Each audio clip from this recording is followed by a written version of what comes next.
Hey listeners, it's Courtney Ortiz, and welcome to our next Throwback episode in Season 7. Today we're throwing it back to Season 4 with one of our most intense and most talked about episodes, Adding the Shock Value, a discussion on triggering and sensitive themes. Competitive dance keeps pushing boundaries, but when does powerful storytelling cross the line into triggering or inappropriate, especially in a family-friendly environment? In this episode, we dive into the uncomfortable questions judges don't always get to say out loud. What happens when shock value becomes the focus instead of the dancing? How sensitive themes land behind the judges' table and in the audience? And where does responsibility fall when children are the ones telling these stories? This conversation is honest, layered, and still extremely relevant in 2026. If you're a choreographer, teacher, parent, or dancer navigating meaningful themes on stage this season, this throwback is one you'll want to hear all the way through. So let's jump into this week's throwback, Season 4, Episode 111, Adding the Shock Value. Hey y'all, welcome to this week's episode of Making the Impact. I'm your host, Courtney Ortiz, and I'm here, like always, with my co-host, Lesley Mealor. Hey Courtney, how's it going today? It's going. It's a great day. We're back to business. We're podcasting again. I'm so happy about it. Yeah, we're in Season 4. Hard to believe, but I'm glad we're back in business. Oh my gosh. And our summers were so much fun, and now we're back, we're here, and to all of our fans who discovered us over the summer months, I definitely know there are new fans out there, so welcome to Season 4. You have a lot of catching up to do, and we've had some great episodes that kicked off our Season 4. If you haven't had a chance to listen yet, to all of our listeners around the world, make sure you tune into our first Spotlight feature featuring Ree Gold, which was so awesome. Love him. And so just many epic. Epic. Yeah, truly epic. I mean, what a way to kick off Season 4, truly. And we also did our hair and makeup episode that launched last week. So if you're looking for a new hairstyle to do for competition, or if you need some tips and tricks on how to keep that stage makeup on your face when you are quick changing backstage, then go listen to that episode. It launched last week. And we're here today to talk about a very intense, important, that's a good word. Topic. Intense, important. I like to use the term zingy. It's a zingy topic. Oh yeah. Yeah, we're talking about shock value and triggering subject matter in the dance competition world. Oh man, yeah. I think this has been an episode a lot of people have been dying to hear our thoughts on, and we get a lot of questions about these types of topics or dances that may be presented. Maybe you've witnessed them yourselves. Maybe you've sat in the audience or been a judge sitting in the chair. Maybe your dancer has been in a piece that made you uncomfortable or you weren't sure how to react. We're going to talk about all of those things today, and we have some spectacular guests, 2 brand new guests joining us on this episode. All right, y'all, we're going to jump straight on into this episode because I'm sure we have a lot to cover and a lot to say. And like I mentioned, we have 2 brand new guests joining us on the pod for this one. And first up, I'm excited to welcome an IDA judge who joined our roster last season. And I've had the pleasure to finally meet her in person over the summer. It was so lovely. I'm super excited to welcome Nicole DiTullio to the podcast. Welcome, Amanda. Hey, podcast world. I'm excited to be here. This has been a bucket list thing, so I'm excited to check it off. Is this your first podcast? It is, yes. Yes! We love being everyone's first podcast. Yes. Sweet. Well, Amanda, it's been a pleasure having you on the IDA roster for the last season, and excited to have you on the roster this season and getting out there and working for a bunch of different competitions. I know you've sat in the chair many times as a judge and are an experienced educator, so I'm sure you've seen your fair share of dances that have intense, I keep using the word intense subject matter or the shock value that we're talking about today. So can't wait to hear your thoughts. But before we jump into that, would you mind telling the podcast world a little bit more about you, where you're from, where you're based now, any career credits you'd like to share, and what you're working on? Yeah, so I'm originally from Southern California. I started actually at a competition studio. It doesn't exist anymore, but shout out to Deanne's Jump Dance Center from Corona. I moved to Virginia when I was in middle school and ended up at the School of the Richmond Ballet for a few years, which was a big transition. but I couldn't find a studio that I liked. And I ended up really focusing on ballet, doing a lot of productions with them. Their original premiere of Cinderella I was a part of, so that's definitely a big career credit that I'm super proud of. Lots of show choir and musicals in high school. That was a big thing where I went. It was like Glee Central. So I did a little bit of everything growing up, and then got injured really badly in high school and kept having tendonitis issues, and ended up going to Christopher Newport University because I needed to figure out what I was going to do. I didn't feel like I could really dance full out anymore. I was really behind. My ankles were really weak. And I ended up back in the studio anyway and found a love for choreographing and teaching. So not long after that, I moved back to Richmond, taught at a studio for a while, choreographed for their competition team. And then in 2015, I married my husband, Stefan. We've been together for over 14 years, but we just celebrated our 7th wedding anniversary. So yes, we were babies when we met. And so he's originally from Northern Virginia. We moved up here, and I ended up where I am now, which is Born to Dance Studio in Vienna, Virginia. It was mostly a hip hop studio when I got there. There was hardly any other styles. And now there is a full-fledged ballet program. We have a competition team, jazz, contemporary, and we have a huge adult program, which is really rare to have all of those different facets. So it's been a great place to work for the last 7 years. But like Courtney said, I've been judging for a few years now for world-class talent. I MC for them and teach for them as well. I judge for Star Power and Star Quest, and I joined IDA this year, which was really exciting. So I can't wait to do more with you all. Recent things, you can see me in Jason Cerda's Telefone music video. That's a fun story for another time. It was very last minute, and I learned all the choreo on set. So nice. That was an experience, yes. I've worked a lot with the now Washington Commanders football team. They do a lot of charity fashion shows, so I've had the pleasure of choreographing many of the players before my dancers have performed with them and gotten to walk in their fashion shows as well. I'm also an alum of the Galen Hooks method, which I can't recommend enough for any aspiring dancer or choreographer. And my favorite thing, I'm also a jazz baby. I'm a certified Giordano jazz instructor as well. And I can't say enough good things about that program for anybody, shameless plug, who wants to have more jazz, concrete jazz in their studio. Nan Giordano and Caesar and Joshua Blake Carter, who I believe has been a podcast guest before. They're wonderful. They can answer all your questions. But right now I'm just teaching at my studio. I'm back starting the new season and been guest teaching and choreographing a lot. And I'm also a dog mom to a almost 3-year-old Rottweiler. So crazy busy, but loving it. Love it. Amazing. Well, thank you so much for sharing your beautiful dance journey so far with us, Amanda. And we're pumped to have you here on this episode. I'm pumped to be here. Thanks. All right. And our next very special guest who is joining us today is someone who I've known for a very long time. And now I get to work alongside him at Revel Dance Convention. I'm excited to welcome Daniel Longo to the podcast. Welcome, Daniel. Thank you so much for having me, guys. I'm so excited. Yay! Us too. I'm so excited that you have came back into my life so recently in the past year. I get to see you so much more frequently than I used to, even though you used to be in New York and we rarely saw each other. But I'm just so happy that you're on the Revel team and you're killing it. So I just want to let you know that. Oh, well, thank you. Thank you. Yes. So Daniel, if you wouldn't mind telling the world out there a little bit more about you. Yeah. So like Courtney said, I'm originally from New York. I grew up dancing for my mother. She owned a competitive dance studio on Long Island. I grew up training under her and went off into college at SUNY Fredonia, upstate New York, where I went to school for exercise science and dance and graduated from there. I went on to get my master's in business administration from a private school on Long Island.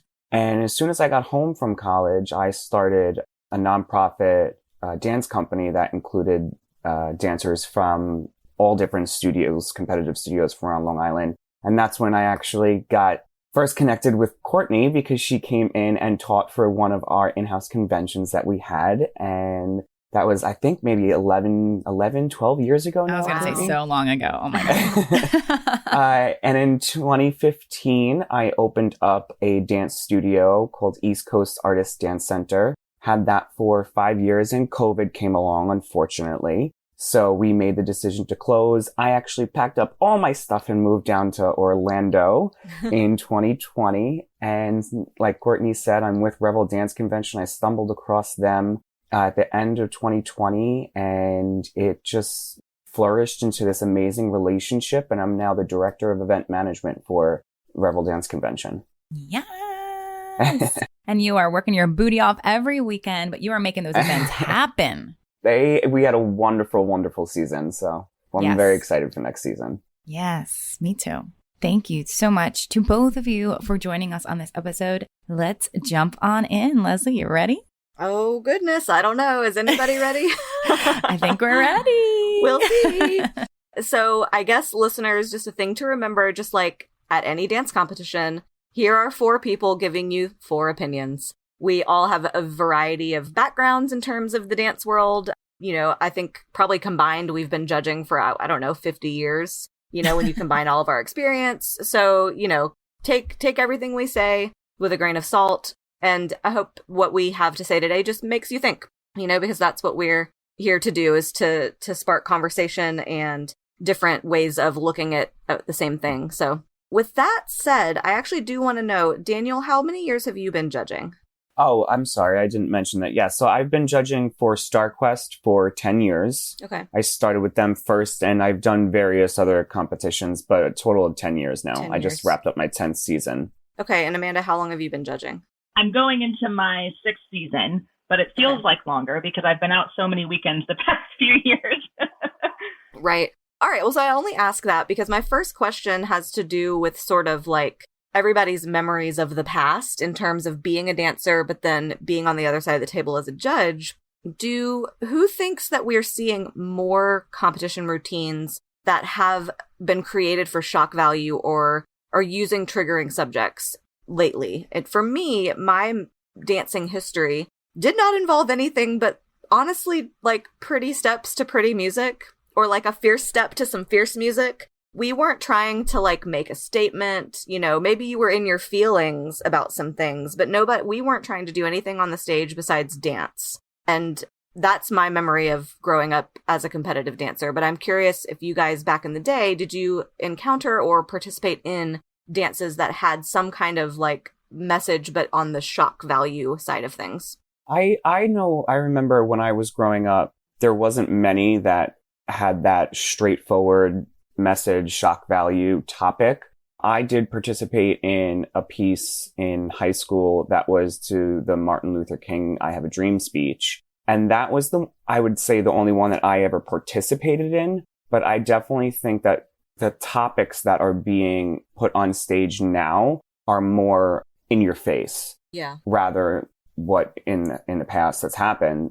And it depends, again, it's also a market thing, I think, where you are. It's definitely different. But I definitely do think there's more out there. Mm-hmm. What about you, Amanda? I was talking to my mom about this and asking her, do you remember anything that you were ever uncomfortable with or that you didn't want me to participate in? And she said, no, your director was very straight shooter about that kind of thing. She was all about the dance. And we didn't do a lot of props. We didn't do a lot of anything but dancing. And so I do think I've seen a bigger uptick now that I'm in the judges chair than what I experienced. I think there were some times maybe in theater settings, you know, one acts and when we were trying to be edgy, but even then we were still in a school setting. So there were certain limitations put on us. But personally, I didn't participate in anything super intense growing up. Yeah. What about you, Court? I think there were a handful of like questionable things looking back, but I don't think that it was ever in the intention of we're doing this for the shock value and we're doing this for the win, quote unquote, because I think that is something we're going to get into the conversation about very shortly. But I think that there were a handful of random dances that we were like, this feels a little political. Like, why are we doing this? And it just kind of felt like the choreographer wanted to do something to get a point across. And this is when you were growing up? Yeah, like a competition, like growing up. It was just a little out there and weird. And at the time, I was just doing what I was told to do, doing the dance. Here's the choreography, you do the dance. That's what it is. But like looking back, I'm kind of like, why did we do that? That was kind of weird. And like, we're spending money on this weird dance. That's just like, I don't know. Yeah. But I actually like what you said, Amanda. And again, we're going to just talk all about these things, but like the theater reference, but then saying that you were restricted because you were in a school.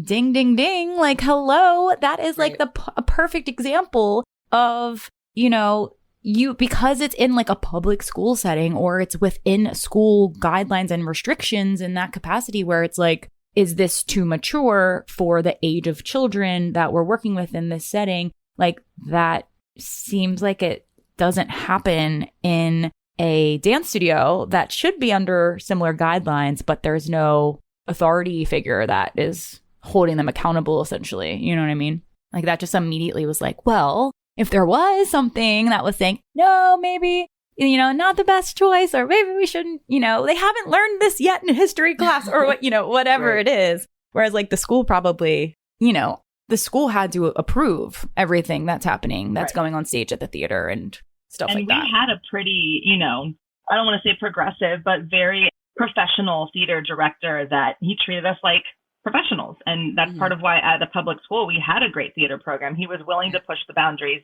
to a point. But like even our senior year was when the Rent movie came out.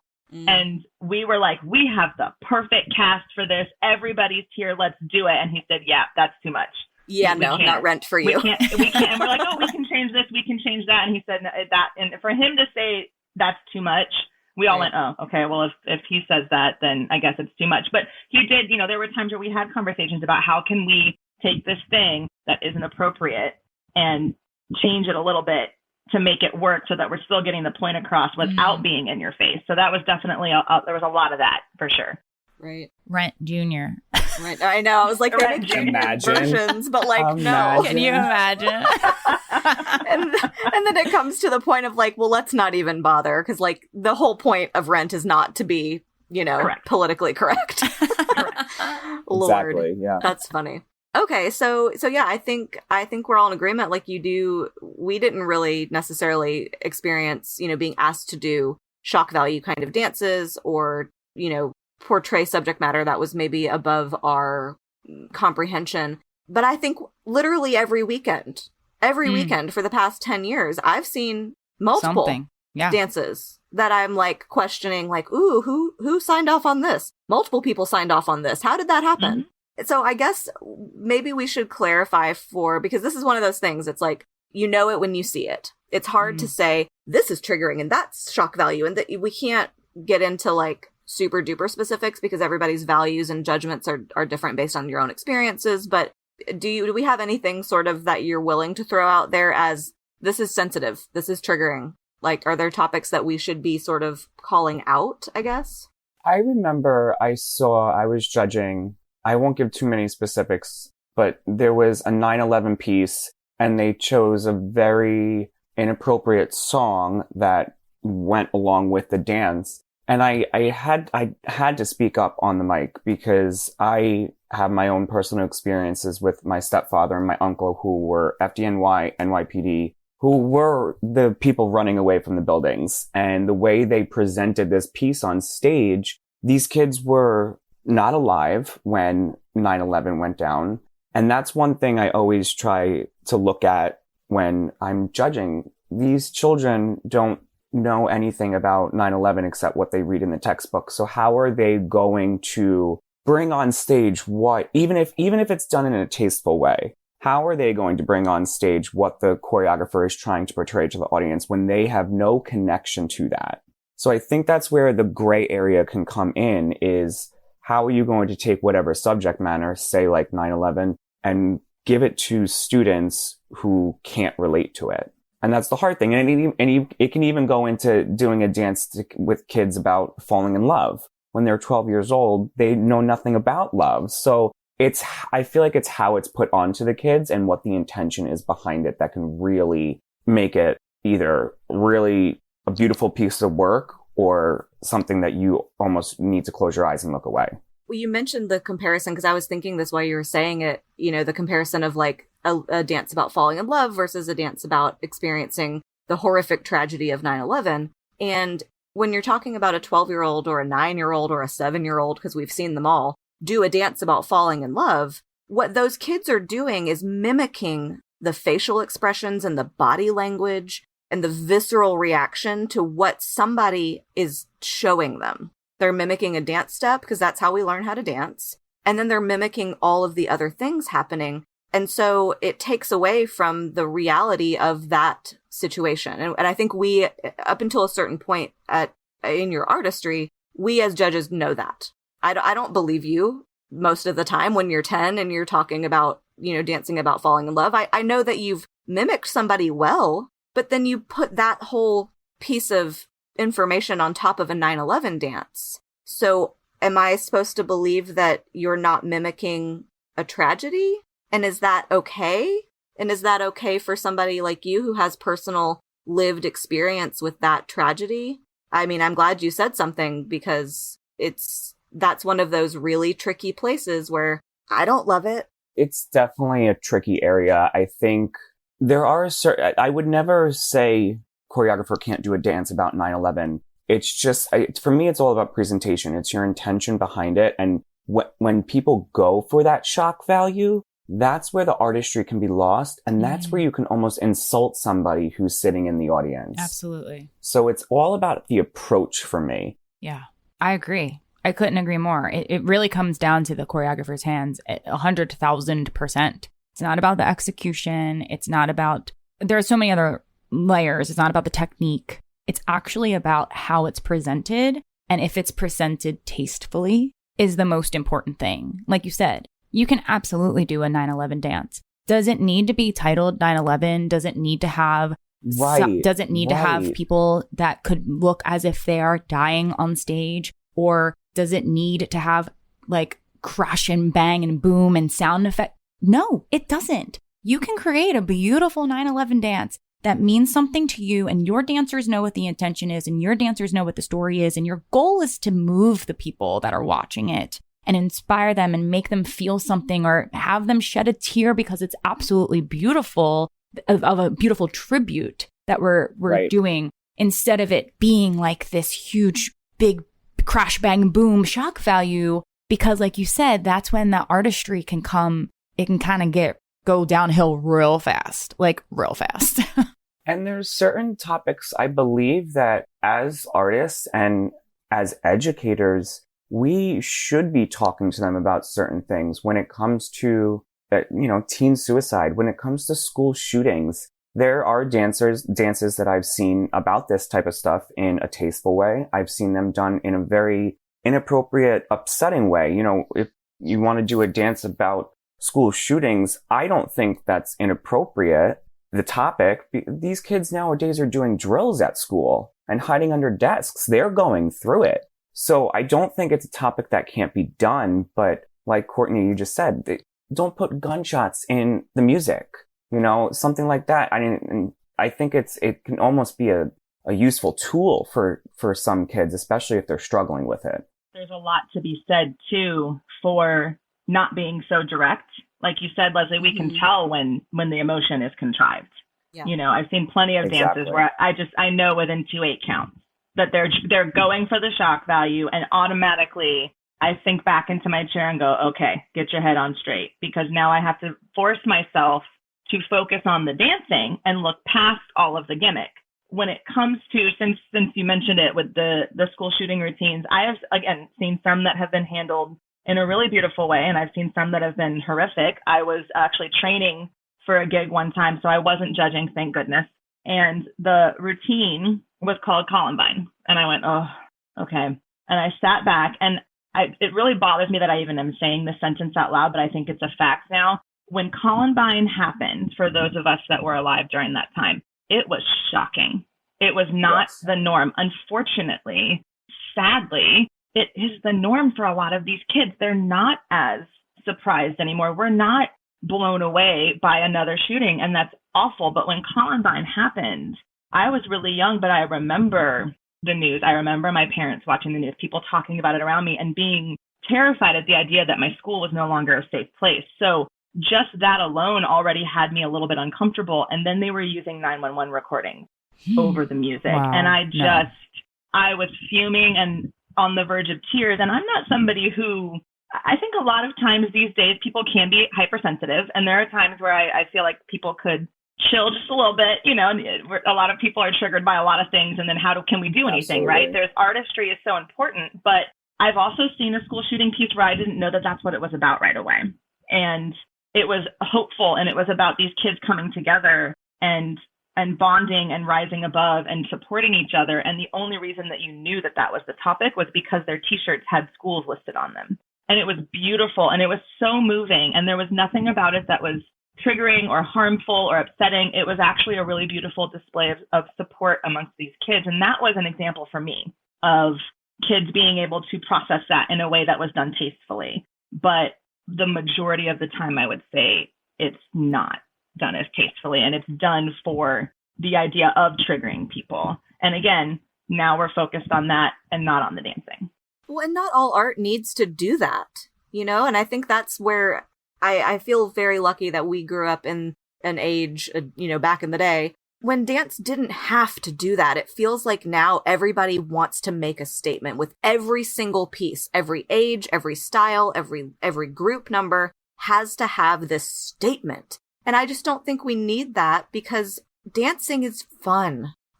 Even when you're expressing sadness or melancholy or whatever it is, like, you're still, like, that physical movement is a joyful thing to do, even if it's expressing something that's not joyful. And to sort of, it just feels like we've evolved, and it's not even evolved is not the right word, because I think it's devolved, but like, we have shifted into another paradigm of, all right, well, I guess in order to win, this has to be about something, and it has to, maybe being about something shocking is going to do better. And it's been a crazy couple of years, y'all.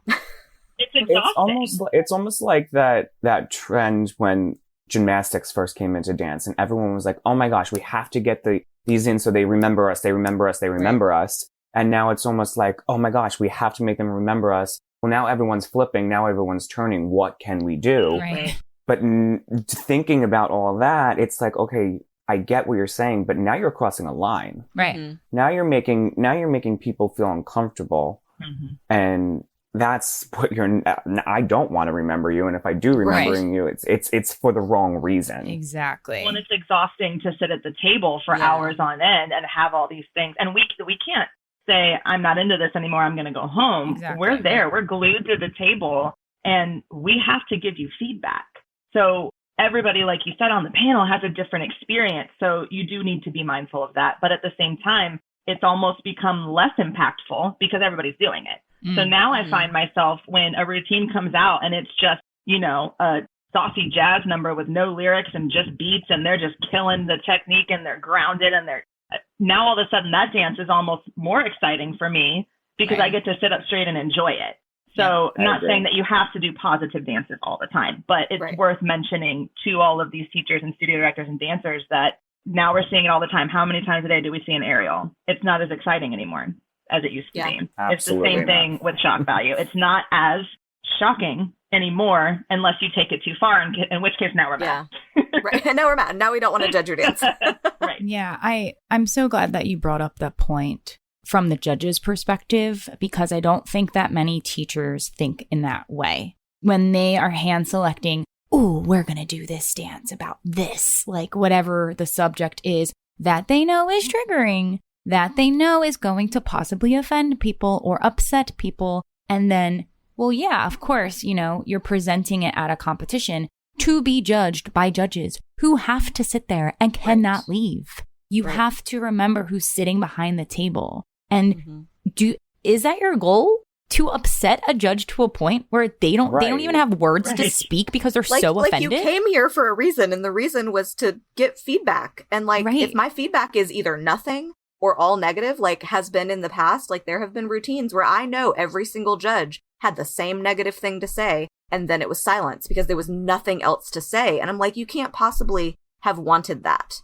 Like, and if you did it once and you got that kind of feedback and then you didn't change anything moving forward, like, that's on you when your kids don't get the higher award. And and that's why we're happen. That's exactly why we're doing this episode now. Everybody, for all y'all listening right this very moment, hopefully you're listening at the very beginning of season 4 and at the very early stages of maybe before you've choreographed your shock value routine, because you're going to listen to this and you're going to be like, uh-oh. I mean, if that's you. Hopefully it's not everybody out there, world, but you know, it might be a light bulb moment of, oh my gosh, did you guys listen to that? We just choreographed this whole dance that we think is going to be the winning dance this year. And it's, oh man, it's got a lot of things in there. It's got the gunshots. It's got the this. It's like, okay, maybe we scale it back a little bit. Maybe we keep evolving this and make it into something really beautiful and inspiring. And you know, I don't know.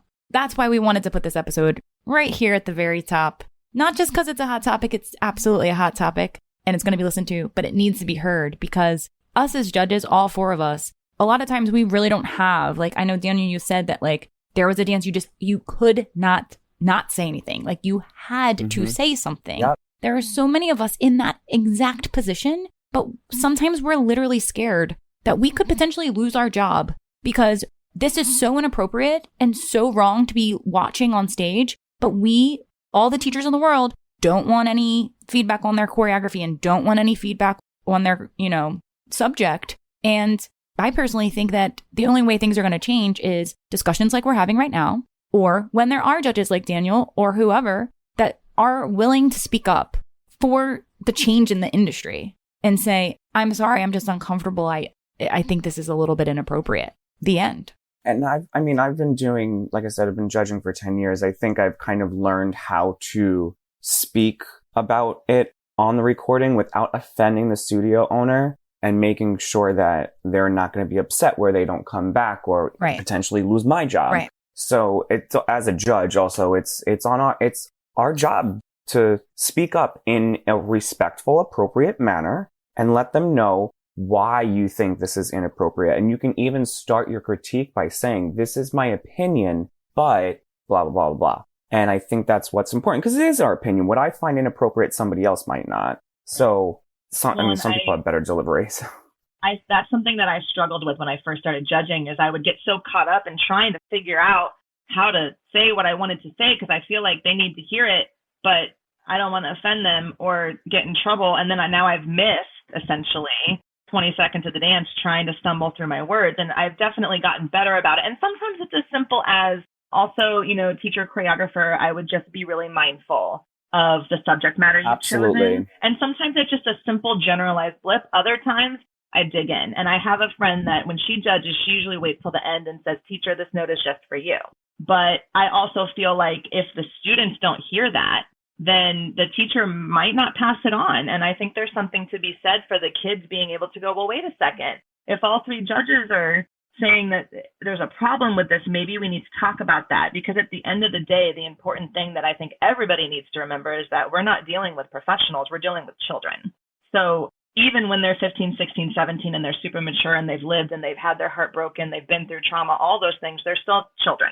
So I know that even some of my most confident, outspoken kids might say, you know, oh, I'm not comfortable with this, but be afraid to speak up about it for fear of being ostracized or taken out of the piece or causing a problem or upsetting their teacher. And now they're kind of stuck in it. And so unless their parents feel strongly about something, they might just be stuck doing that. So I think our job as educators behind the table is also to advocate for these kids when, unfortunately, the instructors they're with aren't doing that.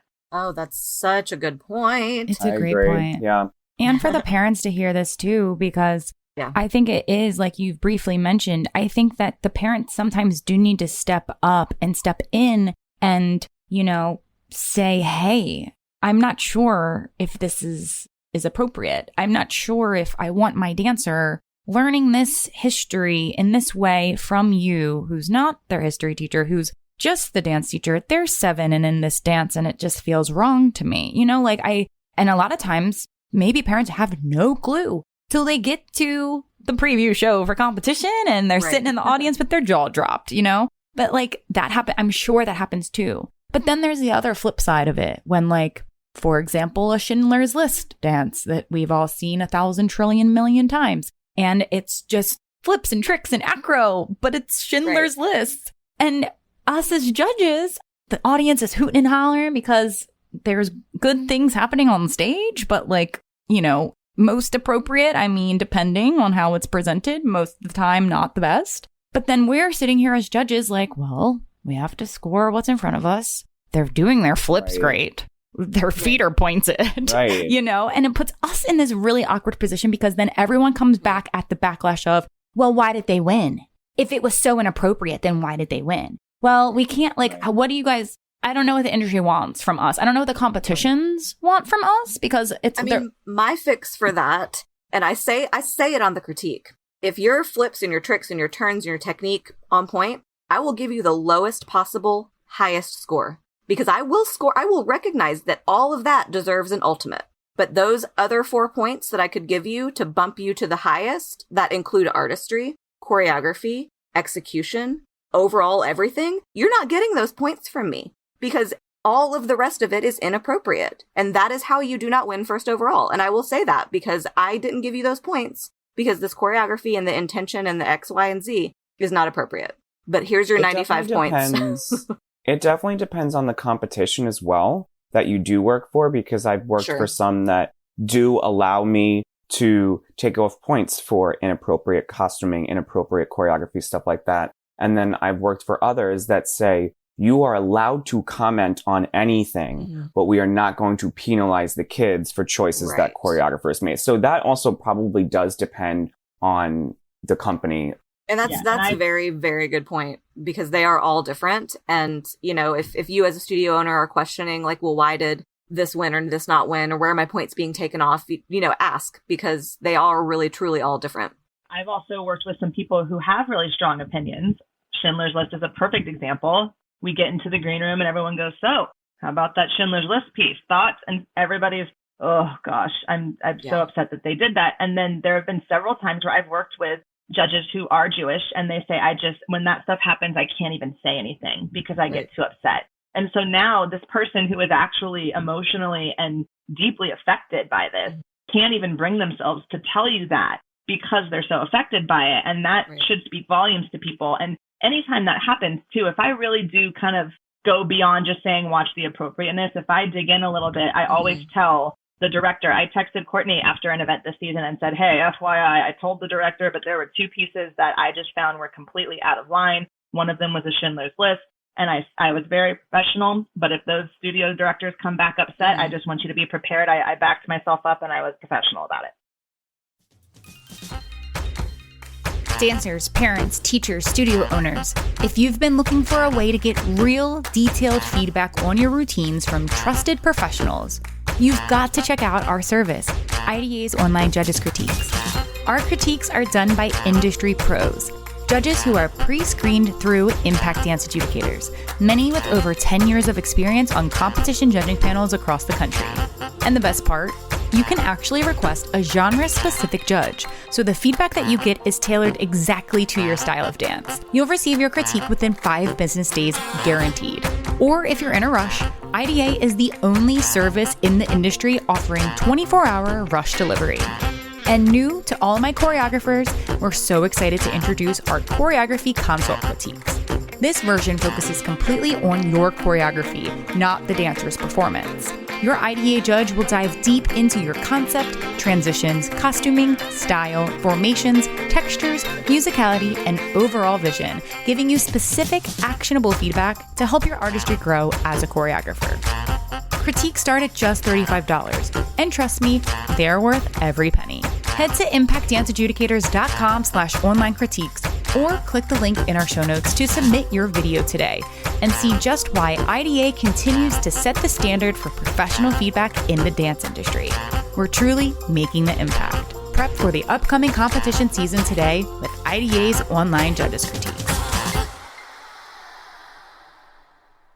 Yeah, and I think that that's really a great thing, that if there are other judges listening, for whoever you work for, you know, of course the competitions are going to tell you what they, you know, how they want you to approach your feedback or approach your scoring for your job. But if you do feel very strongly about speaking out on the critique tape to the teacher, you know, obviously that's a teacher note also could very well be listened to by the kids and may need to be heard by the kids. But it isn't a bad idea to give the competition just a little heads up too, like, you know, this is something that I said on this dance, you know, just in case, because all of the studio owners listening, I know y'all on Monday morning email every competition in existence with all your feedback, good, bad, and the ugly, when it comes to what you experienced at competition that last weekend. And more times than not, it has something to do with what a judge said on a critique tape. And, if the competition has a heads up, like, thanks for letting me know, I'll be on the lookout. You never know. You might never hear from the studio owner, and they might take that information and make adjustments and move on. And, and that's what that's all about, right? It's like our opinion. We've said this a million times. It's just an opinion. I mean, perfect example. And Daniel, I was a teacher judge at Rebel last season. Yeah. And like, I think that's a very great way to bridge that gap. Totally. If you wanted to tell what that's about. Yeah. I mean, it was awesome that a competition like Rebel and their convention, and I think a few other competitions or conventions in the industry do implement a teacher critique, but I think it is a perfect way to bridge that gap where I don't have to focus on the technique. The other judges are handling that. The other judges are handling the execution and the technique and the performance and the things that are in the dancer's hands. And now we're talking to the teachers. Now we're talking to the choreographers, and we can really dig deeper and not really be, I definitely always would present it in a way that was professional, but this is just my opinion. I'm not quite sure if this is the most appropriate for this age, this level, this dancer, consider readjusting this section or, whatever it is. How are teachers ever going to learn if instead they're just getting titanium, diamond, sparkles first place? If it's winning, right, they're going to keep doing it. Exactly. Yeah. And that's I think that's the hard part in our industry right now. I've found a lot of younger teachers really struggle with this as well because you're trying to make your mark and you want to get your name out there. And I know I was telling Courtney about this example. When I was a pretty young teacher, I got very popped up about a subject, and I'm just going to keep it to myself so as not to blast a whole bunch of, we don't need to go that far, but I really wanted to go there and my students wanted to go there and we were fired up and we had this choreography session and it was a beautiful dance, but we had these sound bites at the beginning that laid out what the dance was about. And the director came in to watch it after we said it. And she said, you know what? I think this is too much. I think we've crossed the line here. And I understand what you're going for. I understand that you're trying to show all these different sides of this issue, but I feel like it's not going to always be received well. And we really want to keep this focused on the kids and them being judged by their dancing. And at the time I was furious and the kids were so upset. I was like, I want my vision to be actualized. And so I changed the opening sound bites and I made it a little bit more generalized, and there was still tension. We represented the tension between the dancers by putting the same dress on all of them in different colors so that people could tell there was something about them being at odds. And then eventually they came together at the end. It was beautiful. They did a beautiful job. They won a lot. They got a lot of great feedback. There were still some moments that were powerful that judges would go, wow, that's a really powerful image. Oh my goodness. But it wasn't triggering anymore. And now looking back as a choreographer and a teacher, I'm really glad that that happened. And as an educator, I'm really glad that I didn't put that on my students who, while they may feel that way now, who knows how they're going to feel 10 years from now. There are plenty of things when I was 15 that I felt very strongly about that I have completely opposite opinions about now. So I think the thing to keep in mind at the end of the day, while we are not just teaching them dance moves, we're often teaching them about other things in life. That's part of the gig. We're here to educate, not indoctrinate. And I think if you can keep that in the back of your mind whenever you're deciding what you're trying to do a dance about, education is great, but it's not our job as dance teachers to indoctrinate these kids into the way that we think. It's to set them up to make their own decisions. Absolutely. And I think, Amanda, your experience of that piece is exactly, I think, what we're all agreeing on. It's how you approach it. And when, I see a lot of dances about suicide.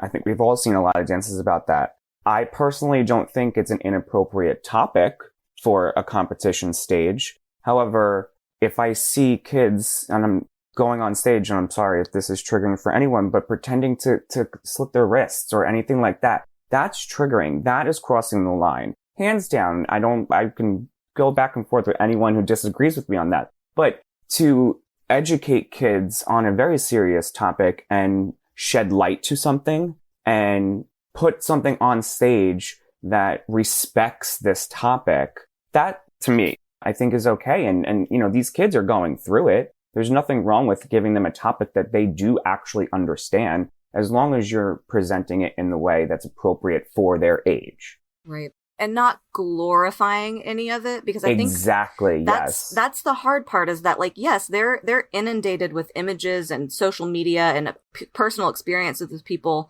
you know, going through a lot of these traumatic events. I mean, honestly, like, we can all point to a lot that kind of trauma just adjacent or within our lives. But because they're seeing it so often, my sort of devil's advocate to that is, why put another moment in their life that focuses on something like that, even if it is like towards the hopeful side of, you know, the subject, just because it's everywhere. Why bring it to the dance studio too? But yeah, I definitely respect your opinion too. It depends on the kid, yeah, as well. for sure. Like some kids, well, that's I know definitely, some kids, yeah, they come to the studio or go on stage to escape.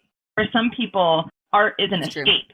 So, Yep. you know, you could look at the history of Broadway shows. When you look at shows from the 30s and 40s, shows from the Depression and World War II were very happy-go-lucky. You think about anything goes, and that was an escape from the terrible things that were happening in the world.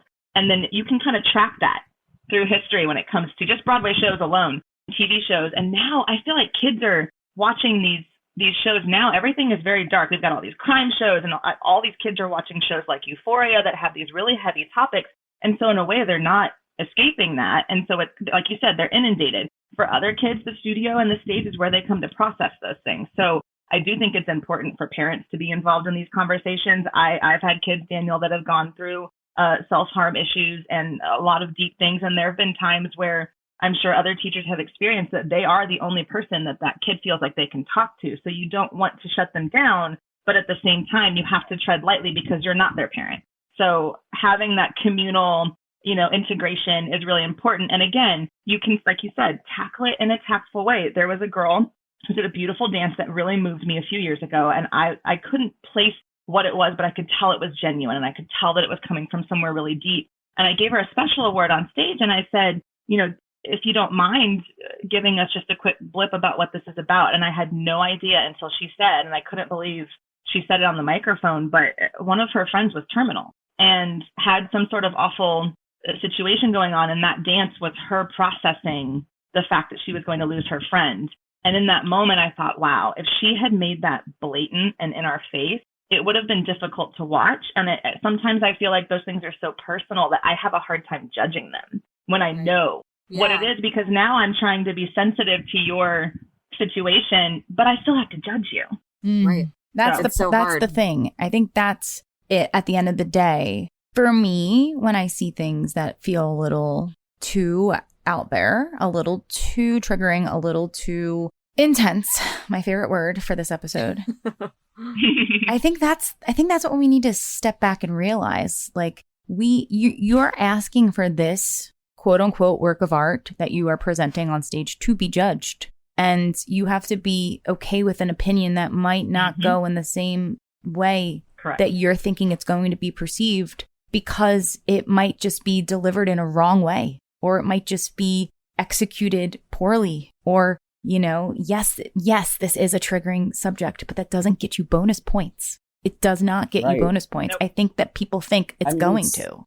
It's taking a risk, and you have to, and if you are wanting to put something out on stage, regardless of where it is, and you know it's a risk, you have to be prepared for it to not be perceived well. Right.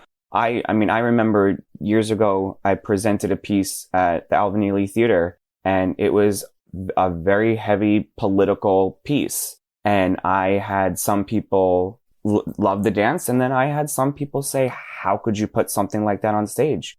And I didn't care. I was proud of it. I did it in a tasteful way. There wasn't anything in, you know, and these were adults at the time, but there wasn't anything inappropriate, but someone thought that politics doesn't belong on stage. And that's and where didn't the line perceive is. it well. That's where the line is. You were dealing with adults, and you were okay with the feedback that you might get might not be okay. And that's art. Art always imitates life, and it should. Art should reflect the times. Art should be a way that we can express our political views, our religious views. We have freedom of speech in this country, and that's an incredible thing. But again, we're talking about kids. So I liken it to if you were to go to a rated G or PG movie with your 5-year-old, and suddenly there were rated R elements in this movie, you would probably not be happy. And, you know, some people take their kids to rated R movies. That's their choice, right? But when we go to a dance competition, most of these events are labeled family-friendly events. And so there's no trigger warning to be had. There's no label where we can put ratings on these dances. And we expect in certain cities, like you said, certain localities and things, I'm going to expect very different content in Vegas than I am in Lexington, South Carolina, right? Just because of what the areas are like. But it's still a family-friendly event. And so I'd like to think of it like when you're putting something on stage, there's a lot of kids in the audience. If that alone doesn't make you think for a second, maybe we need to take a step back and think about where our intention is coming from. Right. I agree.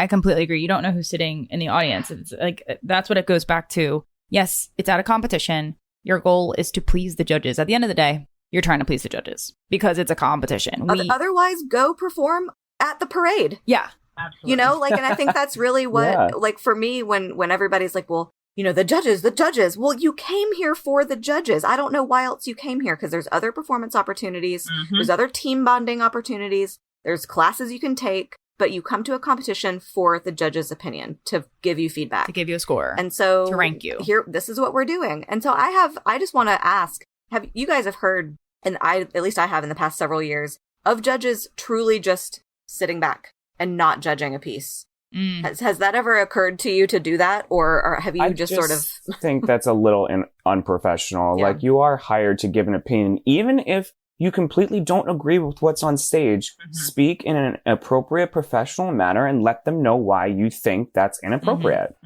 That's your job. I've also, just because I had a coughing spell one time at StarQuest, actually, I had a full-on coughing fit, and I just stopped my recording. And I passed the note to the tabulator and said, I need to re-record this later, because there was just no point. So I was able to go into a room later during a break and re-record my critique. So I think if there are judges out there, if you really are just verklempt and you cannot find the words and you're too upset, I would say, in my opinion, the most professional route in that case would be to pause your recording, pass the note to the tabulator or to your director and say, I'm happy to re-record this later with a clear head, but I'm just too overwhelmed right now. This is too much for me. Rather than just saying, I'm not judging this. I'm not doing it. Yeah. Right. There have definitely been a handful of times where I've been left like literally speechless. Like, I'm trying so hard to find something and just get my mind off of the fact that I am actually watching this on stage right now. And I want to critique other things. There's flexed feet. There's turned in this. There's whatever. But it's like overpowering my brain power to speak about anything else, because all I can think about is this really happening? Like, that's truly, and I've probably said that on the microphone in a professional way. Like, I'm sorry that I'm not able to give much feedback right now. I'm just really stuck on this subject, or, whatever it is. I mean, that's honestly how I feel in that moment. And I think that's not a bad advice, Amanda, if you have the ability to, I need to do this later, because at least you know what's coming now. It's like that trigger warning. It's interesting. A lot of people have been debating, because this is a very hot topic in the industry, and a lot of the forums and things, a lot of people talk about shocking subject and, the ratings, and you can't warn people if it's going to be triggering and who's sitting in the audience. And a lot of people have said, well, can't competitions just add like a little checkbox or some type of rating scale when they're registering that says this has, explicit sounds or triggering, or I know. No. Yeah.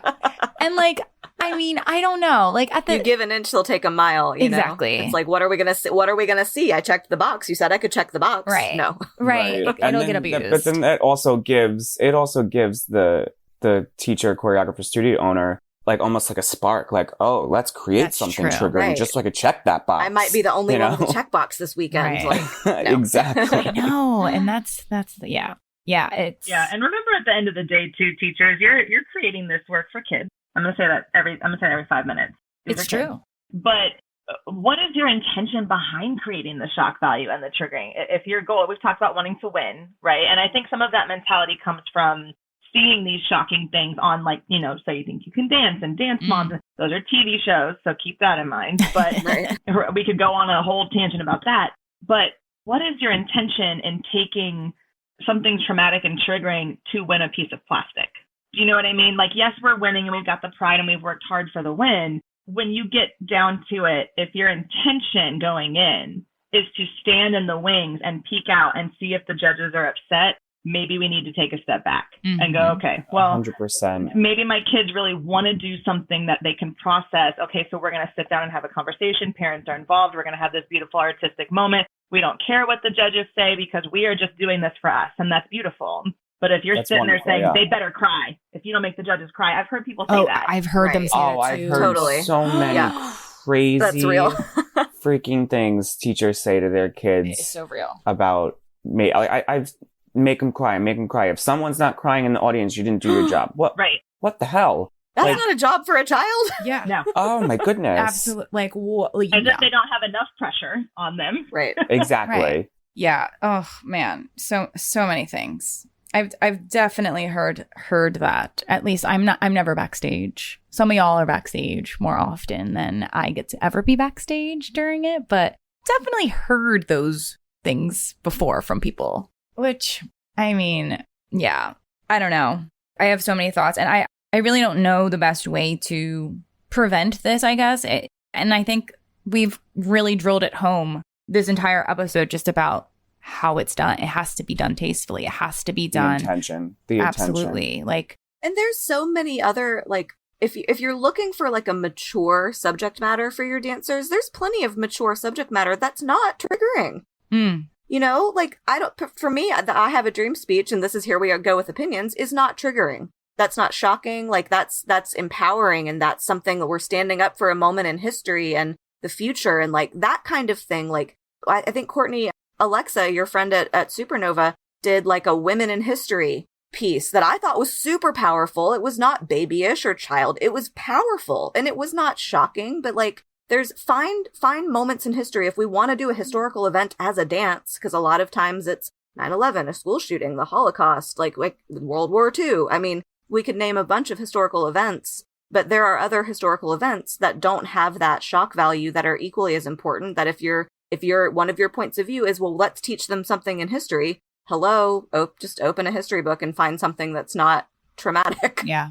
Another subject that I think is abused often on competition stage that is a little triggering is mental illness. And I feel a lot of people go into certain costuming choices that are just very inappropriate to have on stage, or have like bruises all over your body, or just the way that you're telling a dancer to act in certain choices on how you think someone would act. Like, it's just it's honestly ignorant and rude, and it comes across just so icky to me that those are sometimes those kinds of dances where I'm just like, I cannot believe I'm watching this. Like, I really cannot believe. Like putting kids in straitjackets or something. Yeah.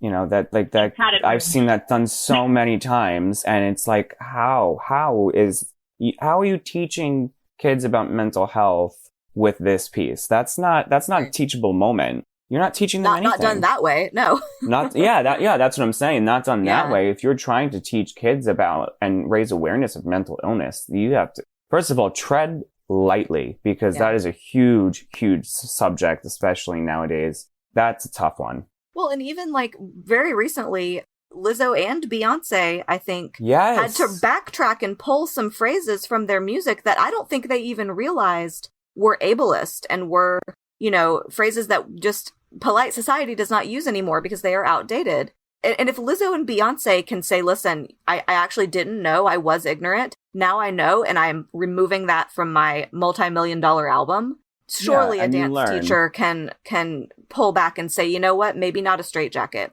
Maybe not the insane asylum dance where everybody is running around and portraying crazy hair. Like we, you know, it's think a little bit more and think outside of the bubble of your world.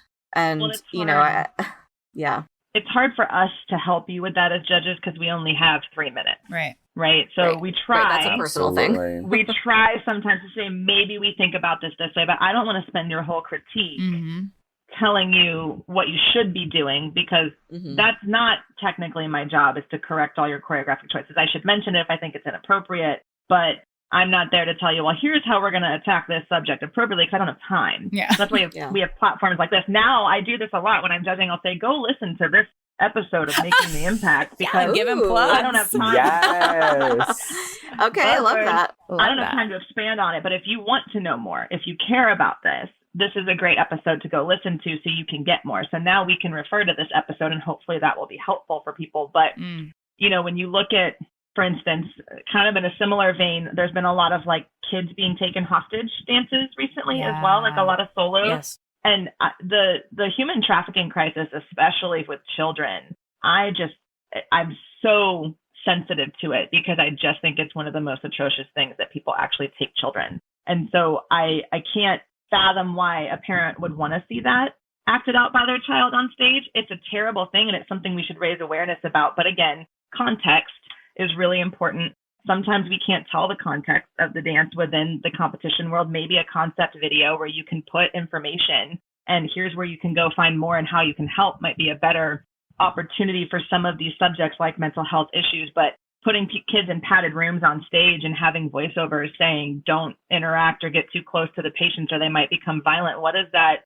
Yeah, I heard that once. What is that teaching our kids about their mental health issues, which we know, especially after this lockdown, they're all experiencing? That's not giving them a positive, a healthy view on how to start talking about and dealing with their own issues. It's just sort of glamorizing or romanticizing it or, you know, demonizing it. Instead, you might not realize it in the moment or they might not realize it in the moment, but all those things, I bet if you tracked a dancer all the way through their career, a psychologist was to track them and then to look at how those things affected them as an adult, they would all play a part for sure.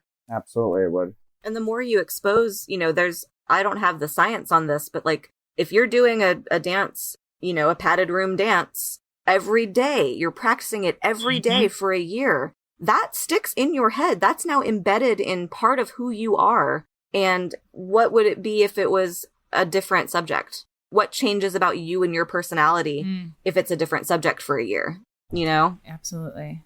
Yeah, a lot of people have mentioned that as another point to why do it. And you kind of briefly mentioned it, Amanda, at a point where you were like, why?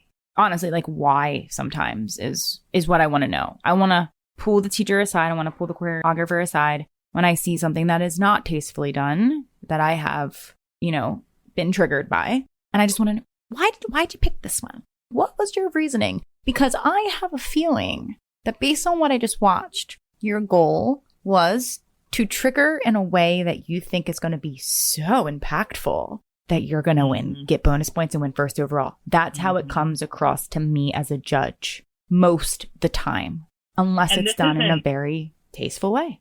This isn't just but if it's done in a tasteful way, we're never going to have that question, Courtney. We're never going to say why, because it's done in a tasteful way. Yeah. So if we're asking that question, then like, no, you're fine. Then the teacher needs to kind of rethink what their whole purpose, because you nailed it. I know we always say this is just our four opinions, and I will never speak for other judges, but I will say anytime these dancers come across the stage, there's a conversation. And 9 out of 10 times, 9.5 out of 10 times, everybody in some way goes, wasn't feeling that. But I think to play devil's advocate just a little bit on some of that, I saw a solo this season. It was a senior male dancer, and it was unbelievably guttural. And you could tell that he was just like, his guts were on the stage by the end of it. And I was in tears, and it was really moving. And I was sitting there going, I want to know. Not, I want to know why. I was like, I wish I could ask you what this was about, because it was so beautifully done and you weren't direct enough to make me go, oh goodness, I don't want to watch this. It made me lean forward and go, what is this about? And then I come to find out through another judge that knew from the teacher that this kid had come out to his parents and wasn't accepted and was dealing with all of that. And that was him processing all of that on stage. And so now that I know that after the fact, I've already judged it. You know, I've scored it. It was beautiful. I thought he did a beautiful job. The teacher did a beautiful job, but I wasn't so directly told what it was about that it made me sway a certain way or feel more, you know, like, oh, I want to give him the points because I'm so proud of him, which is another thing we have to be careful of. Sometimes we connect with dancers on an emotional level, and we have to remember that even though dance and art is subjective, we still do have to put a score in. And yes, when we get to the nitty gritty and the tiny little tenths of points, sometimes the dancer that ends up winning is the dancer you do connect to more. and your performance score is a part of it. But I just feel like that was one of my favorite examples of somebody who just really handled what they needed to process on stage in a healthy and positive way without putting it in our faces to a point that we felt like we had to speak a certain way about the subject. What a great example. And now I really want to see that piece. But I've always said to dancers, soloists specifically, sometimes with a group, I don't need to know what your dance is about. You need to know what your dance is about. Because if you know, I know that you know. Mm-hmm. And it doesn't matter. Because I'm going to put my own story on it if you're effectively doing something. If you have your own story, you know, you don't have to yell at me through choreography that this is about this subject. Love that. Because art affects everybody individually. So as long as you know, I'm good. You know, and that's what I think is so lovely about that example is that like he knew and you knew he knew, but you had no idea. Yep. And I think that's a good thing to clarify too, is sometimes, at least for me, when I tell dancers, you know, your technique is beautiful. I've given you all these critiques, but now I would really love to know what this is about.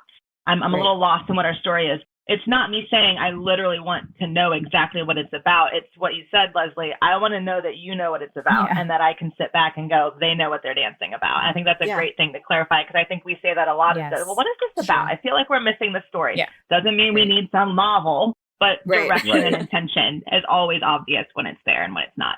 I agree. Yeah, that's when you go back into the rehearsal the next day, sit down with your dancers as the teacher, the choreographer, and say, can someone tell me what this story is? What are you feeling at this point in the dance? What are we trying to convey in our expression, in our performance, in our, you know, execution at this point? Where are the arcs in the story? Like, if that's never being said in rehearsal and we're just drilling the technique and making sure our turn sequences together and we're leaping on count one, like, then we're all making the space at the same time. Right. Don't forget to make them cry at this point and make sure that, you know, it's like, no, that's not, no. We need to go back. We need to go from the beginning to the end and we need to create this story. And we all need to be on the same page with the story and all fully committed. And if it's not a solo, are we all telling the same story or are we all doing our own interpretation of a theme? There's a difference in that enactment of any story. There's a huge difference. And I always am seeing that disconnect with groups and especially duet trios too. I found that a lot. And that's a whole nother week. That's another podcast, but you know, having that clarity. Yeah. Writing it down into the notes.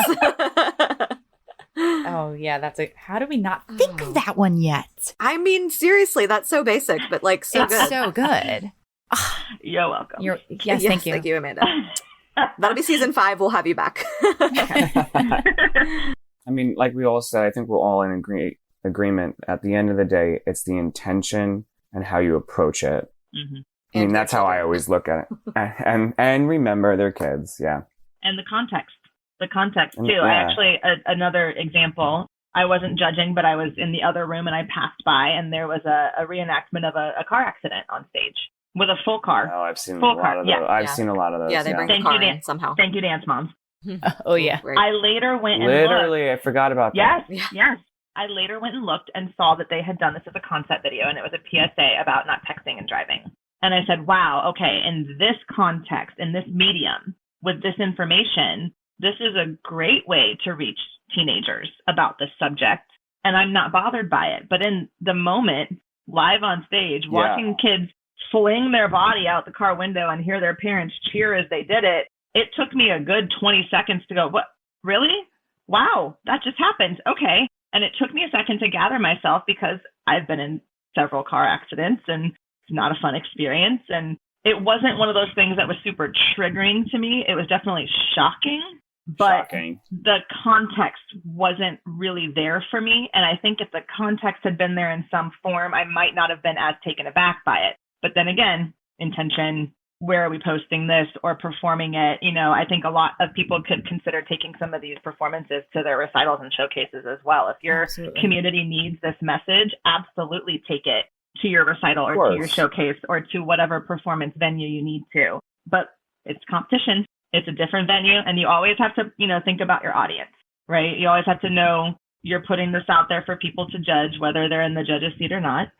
And you need to be okay with that. And some people will take what we say and they'll say, yeah, whatever. I totally disagree. I don't care. I'm going to do what I want. And there's nothing we can do about that. But if That's we fine. don't start having these conversations, and if parents don't start asking and kids don't start asking and teachers don't start taking a step back and thinking about why they're doing what they're doing, then it's just going to keep happening. Right. So, our intention... And it doesn't mean as an artist, don't take a risk, but Correct. It means, again, how you approach it, the context of it. Think about what somebody's watching. Take yourself out of the choreographer's shoes. Put yourself in the audience. Flip it. Yeah, flip it. Right. How would you feel if you saw another studio doing this? Would you respect it, or would you be like, oh my gosh?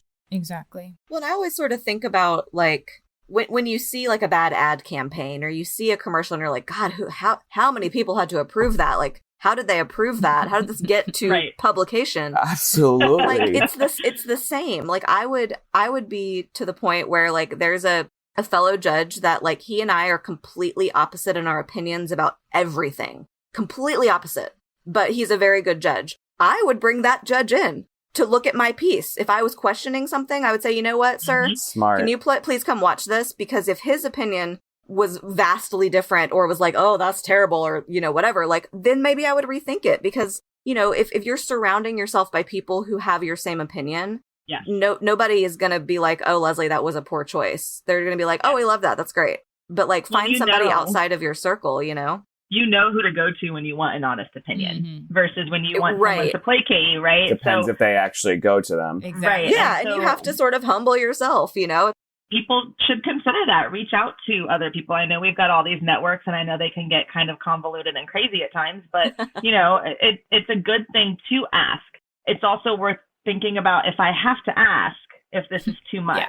Right. That's the first thing right there. Maybe it's a little too much. Doesn't mean That's you can't do it. Doesn't mean you can't do it. Like you said, Dan, doesn't mean you can't do some of these subjects. But if you have to ask if you're crossing the line, you probably already crossed it. Yeah. Most of the time. Yep.